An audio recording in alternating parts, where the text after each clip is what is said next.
Aujourd'hui, je veux te parler de quelque chose qui, j'en suis sûr, a traversé ton esprit plus d'une fois. Comment cesser de penser à une personne qui t'a fait du mal? Si tu es ici, c'est probablement que tu te trouves dans cet état inconfortable où malgré tout ce que cette personne t'a fait, tu ne peux pas la sortir de ta tête. Je te comprends parfaitement et je t'assure que tu n'es pas la seule personne à avoir vécu cela. Ce que je vais partager avec toi dans cette vidéo t'aidera à rompre ce cycle de pensées répétitives qui t'empêche d'avancer. Ce que nous allons faire aujourd'hui est plus que de simples conseils superficiels. Ici, il ne s'agit pas d'ignorer ou de réprimer ces pensées, mais d'une approche plus profonde, une approche qui t'aidera à guérir et à te libérer véritablement. Car oui, tu peux oublier cette personne et aller de l'avant. Ne t'inquiète pas, car ce que tu es sur le point d'apprendre changera la façon dont tu fais face à cette situation. Alors reste avec moi, car cette vidéo sera ton guide pour te décharger de ce fardeau émotionnel et vivre une vie plus pleine. Je te promets quelque chose. Si tu restes jusqu'à la fin de la vidéo, tu comprendras non seulement pourquoi tu continues à penser à cette personne, mais tu apprendras également des techniques et des outils pratiques qui te permettront de libérer ces pensées une fois pour toutes. Voici quelque chose de très important à savoir. Ce que je vais te dire change tout. Ce qui te semble aujourd'hui impossible, c'est-à-dire sortir cette personne de ton esprit, n'est pas seulement possible, mais cela peut être plus simple que tu ne le penses si tu suis ces étapes. Le premier point que je veux que tu comprennes, c'est que le cerveau humain a tendance à s'accrocher à ce qui nous a causé de la douleur. C'est une réaction naturelle, quelque chose de biologique. Quand quelqu'un nous fait du mal, cette expérience laisse une empreinte dans notre esprit, et cette empreinte, au lieu de s'effacer, a tendance à se répéter encore et encore, car notre cerveau essaie de la traiter. Mais voici le truc. Plus tu penses à cela, plus il devient difficile de le laisser aller. Alors, comment rompons-nous ce cycle? Pour commencer, tu dois comprendre que cesser de penser à quelqu'un ne consiste pas à lutter contre ses pensées. Si tu luttes contre elles, tu ne fais que leur donner plus de pouvoir. C'est comme essayer de ne pas penser à un éléphant rose. Plus tu essaies, plus cela devient présent. Ce que je vais t'apprendre, c'est comment changer ton approche mentale pour que ces pensées perdent leur force sur toi. Et crois-moi, ce petit changement de perspective peut faire toute la différence. Il est important que tu saches que tu as plus de contrôle sur ton esprit que tu ne le penses. Même si en ce moment, tu as l'impression que ces pensées te contrôlent, en réalité, c'est toi qui as le pouvoir de changer le focus. Et c'est ce sur quoi nous allons travailler aujourd'hui. Il ne s'agit pas d'oublier complètement, mais d'apprendre à rediriger ton esprit vers ce qui compte vraiment, toi-même. Car ce que je vais te dire ensuite peut sembler simple, mais c'est quelque chose que nous oublions et c'est pourquoi nous ne le faisons pas. Le pouvoir de ton attention. Commençons par quelque chose de basique. L'attention pleine. Lorsque tu commences à être conscient de ce sur quoi tu concentres ton esprit, tu peux commencer à changer cet accent. Au lieu de permettre à ton esprit de divaguer en pensée sur cette personne qui t'a fait du mal, tu peux l'entraîner à se concentrer sur des choses qui te remplissent d'énergie, de joie et de paix. Je sais que cela semble plus facile à dire qu'à faire, mais dans un instant, je vais t'apprendre comment commencer à le faire de manière pratique. Rappelle-toi, tu n'es pas seul dans ce processus. Beaucoup de personnes ont vécu la même chose et ont réussi à surmonter cette barrière mentale. Et si elles ont pu le faire, toi aussi tu peux. La première chose que tu dois faire, c'est accepter qu'il est normal de penser à quelqu'un qui t'a causé de la douleur. Ne te punis pas pour cela, car l'autopunition ne fait que renforcer ces pensées. Au lieu de cela, accepte la pensée et laisse-la passer comme un nuage traversant le ciel. N'essaie pas de l'attraper, observe-la simplement et laisse-la suivre son cours. Maintenant, pour que tu puisses appliquer cela dans ta vie, tu as besoin d'outils pratiques. Ne t'inquiète pas, car ici nous allons te donner exactement ce dont tu as besoin pour commencer ce processus de libération. Si tu restes avec moi jusqu'à la fin, je ne te montrerai pas seulement comment rediriger ces pensées, mais je te partagerai une technique spécifique que tu pourras commencer à utiliser dès aujourd'hui. Sois attentif, car ce que je vais te dire change tout. Le pouvoir de ton focus est ce qui détermine à quelle vitesse tu pourras cesser de penser à cette personne. Et voici la clé. Ce que tu décides de mettre en avant aujourd'hui détermine comment tu te sentiras demain. Si tu continues à alimenter ces pensées négatives sur la personne qui t'a blessé, tu resteras piégé dans un cycle de douleur. Mais si tu apprends à changer ton focus vers ce qui te remplit d'énergie et de paix, peu à peu, ces pensées perdront leur force. Et c'est ce que nous allons faire ensemble dans cette vidéo. Je t'assure que si tu appliques ces principes, tu pourras cesser de penser à cette personne et avancer dans ta vie. Car la clé n'est pas de lutter contre les pensées, mais d'apprendre à rediriger ton attention vers ce qui importe réellement, toi, ton bien-être et ton avenir. Alors, reste jusqu'à la fin, car je te promets que ce que tu apprendras ici te donnera la paix mentale que tu cherches tant. Maintenant que nous avons introduit l'idée que tu n'as pas besoin de lutter contre ces pensées, mais d'apprendre à rediriger ton esprit, nous allons approfondir comment fonctionne ce processus d'un point de vue psychologique. Ce que beaucoup de gens ne savent pas, c'est que les pensées répétitives sur une personne qui t'a fait du mal sont liées à des processus très profonds de l'esprit humain. Ici, nous allons décomposer certains de ces processus, mais le plus important est que nous allons te donner des outils pour que tu puisses les gérer de manière plus saine. Un des premiers psychologues qui a abordé ce sujet était Sigmund Freud, qui a expliqué que les expériences émotionnelles intenses laissent des traces dans notre psyché, ce qu'il appelait des représentations. Ces traces, surtout quand elles sont douloureuses, tendent à se répéter dans notre esprit comme une façon de traiter ce qui s'est passé. Ce phénomène s'appelle la répétition compulsive. Selon Freud, lorsque nous n'avons pas complètement traité une expérience traumatique ou douloureuse, notre esprit continue de répéter cette situation comme s'il essayait de trouver une solution qu'il n'a pas pu trouver à l'époque. Cependant, voici la clé. Tu n'as pas besoin de revivre cette situation encore et encore pour la traiter. Freud propose qu'en amenant ces expériences à la conscience et en les travaillant de manière consciente, nous pourrions briser le cycle. C'est exactement ce que nous te proposons de faire aujourd'hui. Au lieu de laisser ces pensées se répéter automatiquement, nous allons te donner des outils pour que tu les traites de manière consciente et que tu puisses les laisser partir. Carl Jung, un autre grand pionnier de la psychologie, a également parlé de l'importance d'intégrer les parties de nous-mêmes que nous avons réprimées. Lorsque quelqu'un nous fait du mal, nous avons souvent tendance à réprimer nos émotions pour ne pas ressentir la douleur de manière si intense. Cependant, selon Jung, ce que nous réprimons se manifeste de d'autres manières, et dans ce cas, à travers des pensées répétitives sur cette personne. Jung disait qu'à moins que nous ne rendions conscient l'inconscient, celui-ci continuera à diriger notre vie, et nous l'appellerons destin.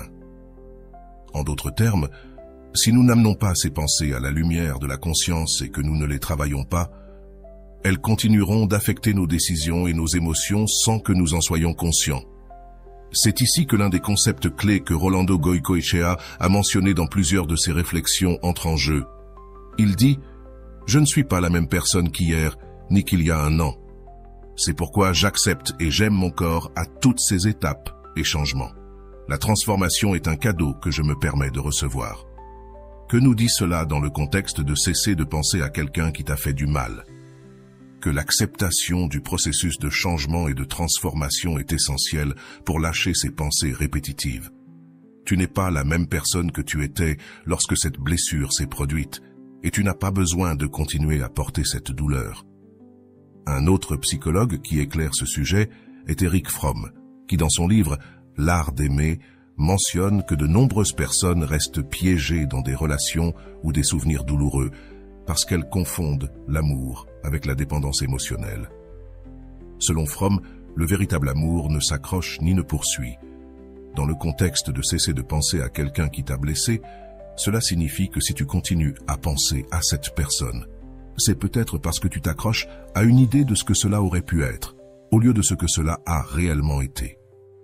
Fromm nous rappelle que l'amour sain cherche toujours la liberté, tant la sienne que celle des autres.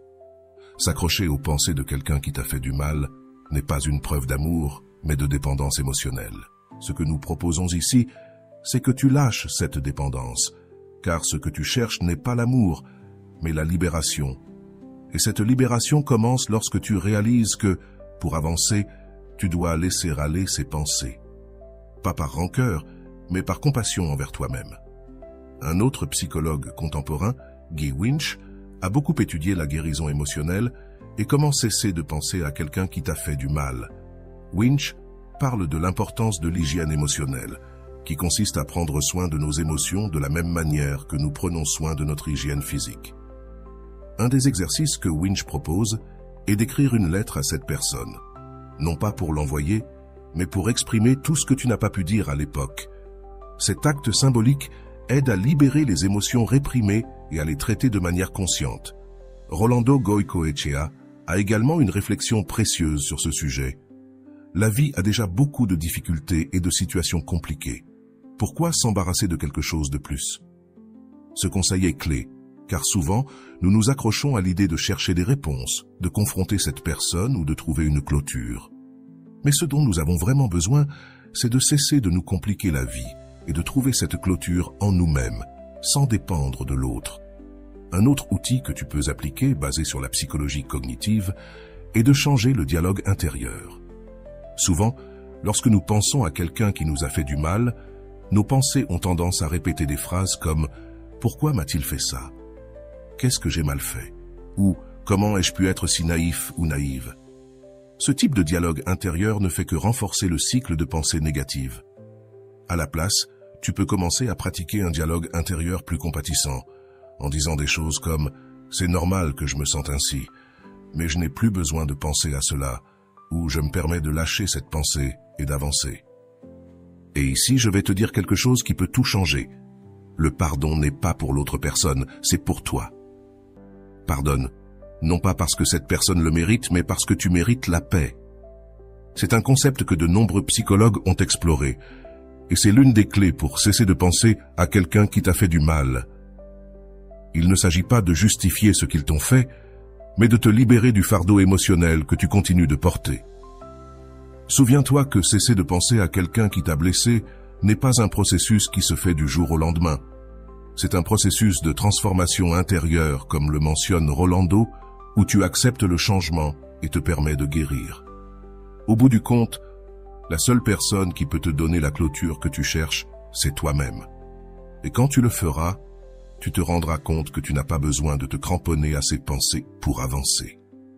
Nous allons continuer à développer d'autres idées et outils dans le segment suivant, mais reste attentif, car ce que je vais te raconter ensuite est la clé pour commencer à lâcher ces pensées.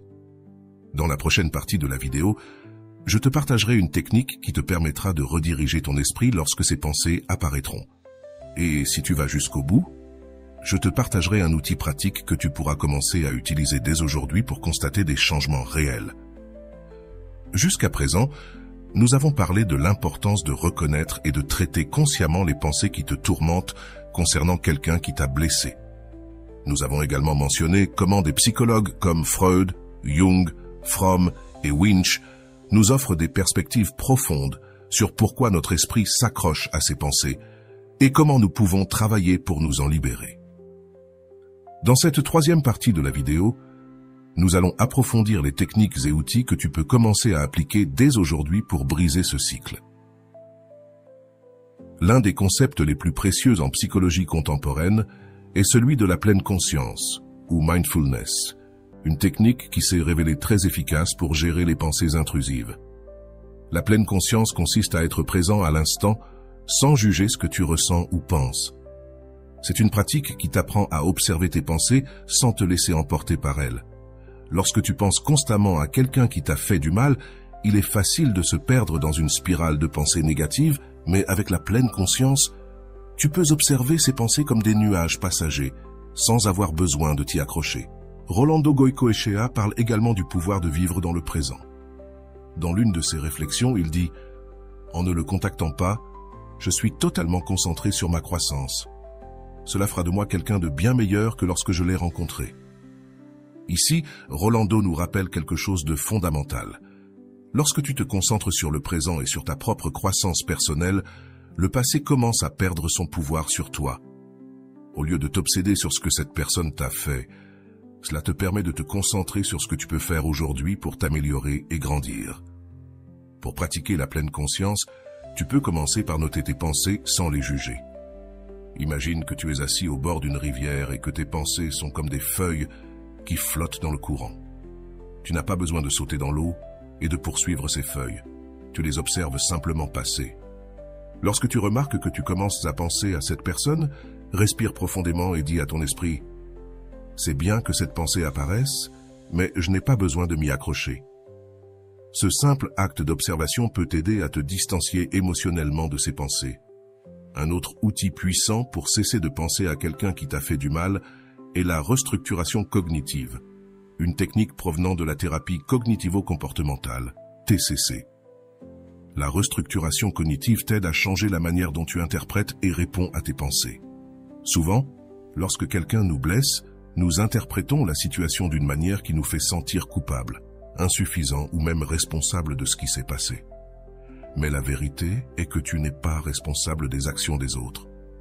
Un exercice que tu peux faire est d'écrire tes pensées les plus récurrentes sur cette personne, puis de les remettre en question. Par exemple, si tu te retrouves à penser que tu as mal agi pour que cette personne te traite ainsi, tu pourrais remettre en question cette pensée en écrivant « Je ne suis pas responsable des actions des autres, et son comportement ne reflète pas ma valeur en tant que personne. » Ce simple acte de réécrire la narration t'aide à changer la façon dont tu perçois la situation. Et peu à peu, ces pensées perdent leur charge émotionnelle. C'est ici qu'une autre citation de Rolando Goicoechea prend de l'importance. Cela permettra à nous deux d'avancer. Je ne te contacte pas, et tu n'as pas non plus de raison de me contacter. Nous vivons tous deux un processus de guérison propre. Cette idée de processus propre est fondamentale car, bien souvent, lorsque nous continuons à penser à quelqu'un qui nous a fait du mal, nous le faisons avec l'idée que nous avons besoin d'une forme de clôture ou d'explication. Mais en réalité, la clôture que tu cherches ne vient pas de l'autre personne, mais de toi-même. C'est un processus interne, et quand tu te permets de lâcher prise, cette clôture arrive naturellement.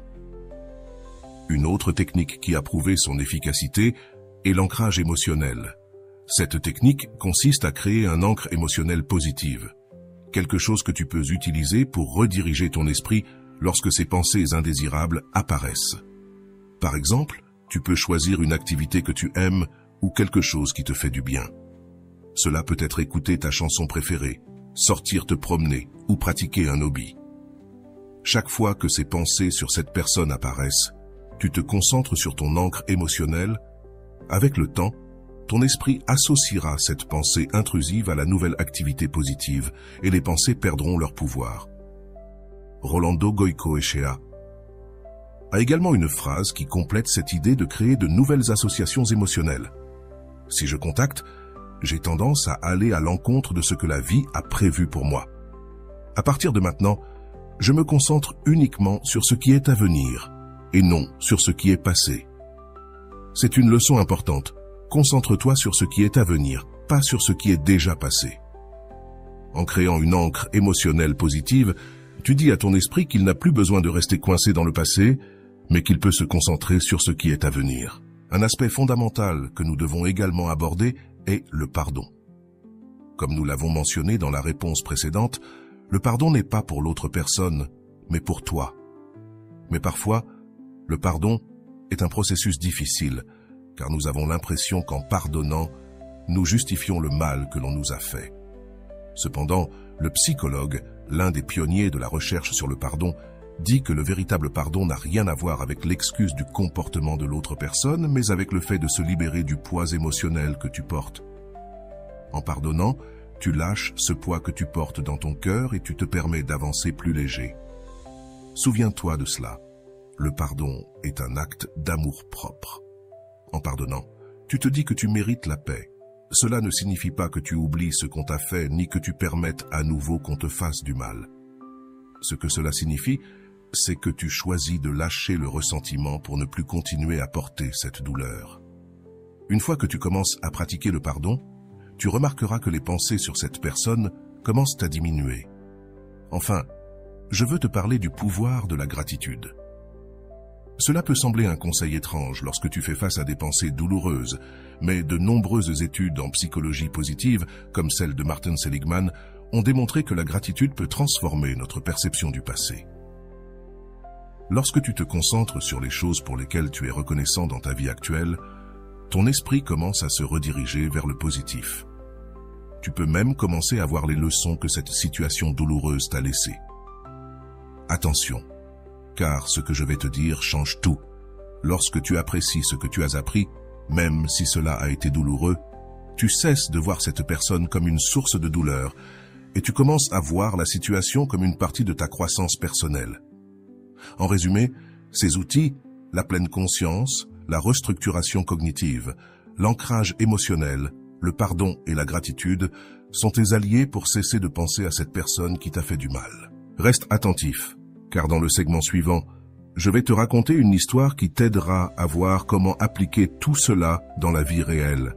C'est une histoire inspirante de quelqu'un qui a traversé la même chose que toi et a trouvé un moyen de lâcher ses pensées et d'avancer. Je veux que tu imagines un instant, Sophia. Sophia était une femme jeune et brillante. Comme beaucoup de personnes, elle avait donné son cœur en entier à quelqu'un qui, au final, l'a profondément blessée. Elle est tombée amoureuse de David, un homme avec qui, au départ, tout semblait parfait. Leurs conversations étaient profondes, leurs rires interminables, et Sophia avait l'impression d'avoir trouvé quelqu'un avec qui partager sa vie. Mais, comme dans beaucoup d'histoires, la fin ne fut pas celle qu'elle espérait. Avec le temps, David a commencé à montrer son véritable caractère. Peu à peu, il s'est distancié. Les messages sont devenus froids, les appels rares, et les promesses qu'ils avaient faites ensemble ont commencé à s'effacer. Un après-midi, sans avertissement préalable, David a décidé de mettre fin à leur relation. Ses mots furent durs et pleins d'indifférence. « Je ne veux plus de ça, je ne suis pas sûr de ce que je ressens. » Ce fut tout ce qu'il dit avant de s'éloigner pour toujours. Pour Sophia, c'était comme si tout son monde s'effondrait en un instant. Après ce jour, elle ne pouvait s'empêcher de penser à lui. Tout ce qu'elle faisait lui rappelait David. La musique qu'ils écoutaient ensemble, les lieux où ils allaient, même les petites choses du quotidien semblaient y porter sa marque. Malgré ses efforts pour avancer, son esprit revenait toujours au même souvenir. Qu'ai-je fait de mal? Pourquoi n'ai-je pas pu le garder? Elle se le demandait encore et encore. Elle était piégée dans ce cycle, revivant la douleur et la confusion sans trouver d'issue. Des semaines passèrent, puis des mois, et Sophia se sentait toujours la même. Parfois, elle pleurait en silence la nuit, souhaitant pouvoir effacer David de son esprit. Ses amis lui disaient qu'elle devait tourner la page et avancer, mais aucun de ses conseils ne semblait l'aider. Chaque fois qu'elle essayait de se distraire ou de sortir avec d'autres personnes, la pensée de David revenait plus forte qu'avant. Un jour, alors qu'elle naviguait sur Internet à la recherche de quelque chose de réconfortant, Sophia trouva une vidéo qui parlait de comment cesser de penser à quelqu'un qui vous a fait du mal. Le titre attira son attention. « Fais ceci et oublie cette personne qui t'a blessé. » Elle décida de lui donner une chance et de regarder la vidéo. Au début, elle n'était pas très sûre que cela allait l'aider, mais quelque chose dans le ton du narrateur, qui lui parlait directement, la fit rester. Dans la vidéo, ils expliquaient que le premier pas pour cesser de penser à quelqu'un n'était pas de lutter contre ses pensées, mais de les accepter. Sophia se rendit compte qu'à ce moment-là, elle avait combattu ses propres souvenirs, essayant de les effacer de force. Mais plus elle luttait, plus ils devenèrent présents. La vidéo lui enseigna qu'au lieu d'essayer de ne pas penser à David, elle devait se permettre de ressentir ses pensées et de les laisser passer comme des nuages qui traversent le ciel. Cette même nuit, Sophia décida de mettre en pratique ce qu'elle avait appris. Lorsque les pensées sur David revinrent, au lieu d'essayer de les ignorer, elle les observa, respira profondément et se dit à elle-même « Il est normal que cette pensée soit là, mais je n'ai pas besoin de m'y accrocher. » À sa surprise, après quelques minutes, ses pensées commencèrent à s'estomper. Ce n'était pas une solution magique, mais c'était le premier pas pour libérer son esprit. Les jours passèrent, et Sophia continua à pratiquer ce qu'elle avait appris. Elle commença également à appliquer une autre technique mentionnée dans la vidéo, rediriger son attention vers elle-même. Elle s'inscrivit à des cours de yoga, quelque chose qu'elle avait toujours voulu faire mais qu'elle avait reporté pendant sa relation avec David. Elle recommença à peindre, une passion qu'elle avait abandonnée lorsque sa relation commença à se détériorer. Peu à peu, sa vie commença à se remplir de choses qui la rendaient heureuse, sans avoir besoin de la présence de David dans ses pensées. Un jour, alors qu'elle se promenait dans le parc, elle se rendit compte de quelque chose. Elle ne pensait plus à David avec la même intensité qu'auparavant. Ses pensées à son sujet avaient perdu de leur puissance. Ce qui était autrefois une obsession était devenu un simple souvenir, un souvenir qui ne la tourmentait plus. Elle se sentit soulagée, comme si un poids énorme avait été enlevé de ses épaules. Mais la véritable épreuve arriva quelques mois plus tard lorsque David la contacta à nouveau. Il lui envoya un message disant qu'il voulait parler, qu'il regrettait d'avoir terminé les choses de cette manière. À un autre moment, Sophia aurait couru dans ses bras, désespérée d'obtenir la fermeture qu'elle avait tant recherchée. Mais cette fois, c'était différent. Sophia n'avait plus besoin de son approbation ni de sa présence pour se sentir complète. Elle avait trouvé la paix en elle-même. Elle décida de ne pas répondre au message, non pas avec rancune, mais avec sérénité. Elle n'avait plus rien à prouver, ni à lui, ni à elle-même. Elle savait qu'elle avait tout fait pour cette relation et qu'elle méritait d'aller de l'avant. Et c'est exactement ce qu'elle fit. Sophia lâcha complètement prise. L'histoire de Sophia nous enseigne quelque chose de très important. Le véritable pouvoir ne réside pas dans l'oubli complet, mais dans le fait de cesser de s'accrocher. Lorsque tu cesses de lutter contre ces pensées et que tu te permets de lâcher prise, tu découvres que tu as le contrôle sur ton esprit et ta vie. Tu n'as pas besoin de la fermeture de l'autre personne, car cette fermeture ne peut venir que de toi. Sophia non seulement arrêta de penser à David, mais elle se reconnecta avec elle-même. Finalement, la personne la plus importante dans ta vie, c'est toujours toi. Il ne s'agit pas d'oublier celui qui t'a fait du mal, mais de te permettre de guérir et d'avancer. Comme Sophia, tu peux aussi trouver cette paix intérieure et lâcher ce qui ne te sert plus. Maintenant, je te pose la question. Te reconnais-tu dans l'histoire de Sophia? As-tu vécu quelque chose de similaire? Si c'est le cas, je t'invite à partager ton expérience dans les commentaires. Ton histoire peut inspirer d'autres personnes qui traversent la même situation. Et ensemble, nous pouvons apprendre à lâcher prise et à aller de l'avant. Maintenant que tu connais l'histoire de Sophia, faisons une analyse plus approfondie de la façon dont elle a géré chaque étape de son processus pour arrêter de penser à David et finalement continuer sa vie. Son expérience comporte de nombreux points clés qui peuvent t'aider à appliquer ces principes dans ta propre vie. Prêtons donc attention aux détails qui ont fait la différence dans son cheminement vers la guérison. Le premier point important à souligner est qu'elle a accepté la douleur au lieu de lutter contre elle. Pendant longtemps, elle avait essayé d'ignorer ou de réprimer ses pensées sur David, ce qui n'avait fait qu'intensifier ses pensées. C'est une réaction courante. Plus nous essayons d'éviter de penser à quelqu'un, plus cette personne devient présente dans notre esprit. Cependant, lorsque Sophia vit la vidéo et apprit la technique de la pleine conscience, tout changea. Elle accepta ses pensées et les observa sans se juger, ce qui fut le premier pas pour s'en libérer. C'est un point clé que nous pouvons tous apprendre. Tu ne peux pas échapper à tes pensées par la force, mais tu peux apprendre à les laisser couler sans qu'elles t'affectent autant. En permettant à ces pensées d'exister sans lutter contre elles, Sophia brisa le cycle de répétition compulsive qui la tenait prisonnière. Je t'invite à faire de même. Lorsque ces pensées concernant quelqu'un qui t'a fait du mal apparaissent, ne les rejette pas. Observe-les avec compassion et souviens-toi que tu n'as pas besoin de t'y accrocher. Le deuxième aspect crucial est que Sophia a redirigé son attention sur elle-même. Au lieu de rester centrée sur David, elle a commencé à se concentrer sur ce qui la rendait heureuse. C'est quelque chose que nous devons tous garder à l'esprit. Nous ne pouvons pas contrôler les autres, mais nous pouvons contrôler ce que nous faisons de notre temps et de notre énergie. Sophia a commencé à pratiquer le yoga, a repris sa passion pour la peinture, et petit à petit, elle a rempli sa vie de choses qui la faisaient se sentir vivante et en paix. Ce changement de focus est l'un des éléments les plus puissants dans le processus de lâcher prise.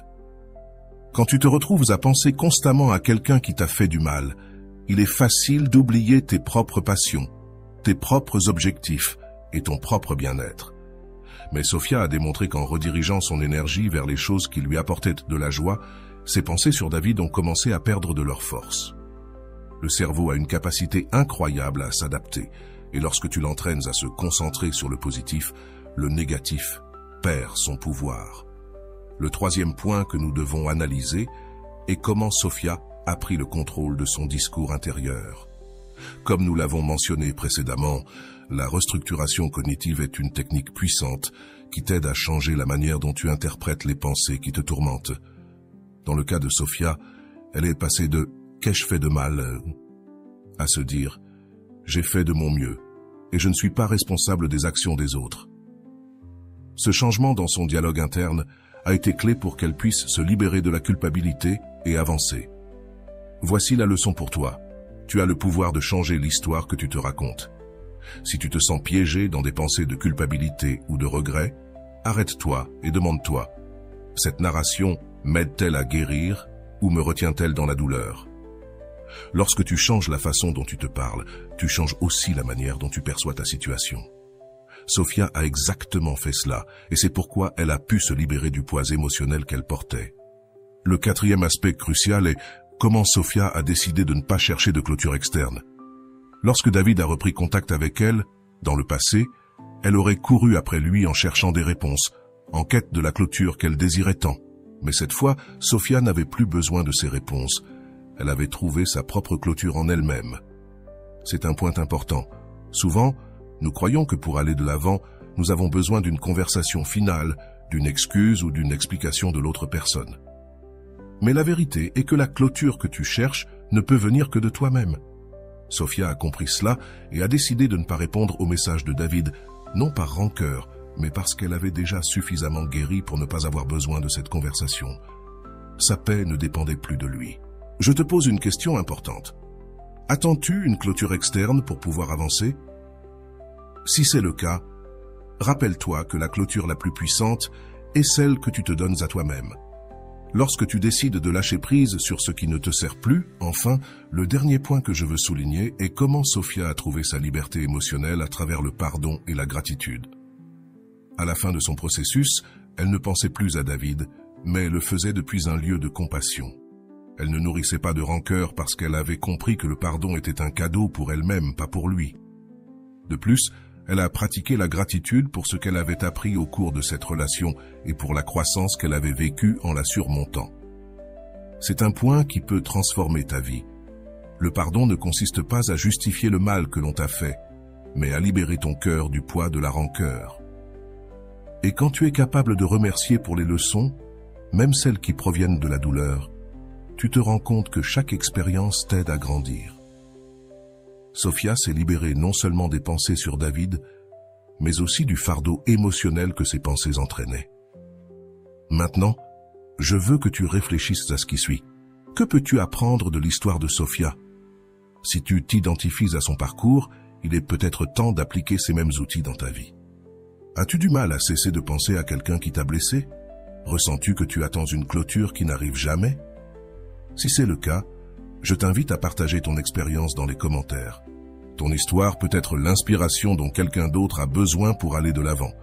Rappelle-toi que dans cette vidéo, nous avons partagé des techniques pratiques que tu peux commencer à utiliser dès aujourd'hui pour ne plus penser à cette personne qui t'a fait du mal. Avant de terminer, je t'invite à laisser un commentaire et à me dire ce qui t'a le plus touché dans cette vidéo. Y a-t-il quelque chose que tu es prêt à lâcher aujourd'hui? N'oublie pas que cet espace est celui où tu peux partager tes pensées et tes expériences et que nous pouvons nous soutenir mutuellement dans ce processus de guérison. Et rappelle-toi, ce qui est pour toi viendra en son temps, mais seulement si tu lâches prise sur ce qui ne te sert plus.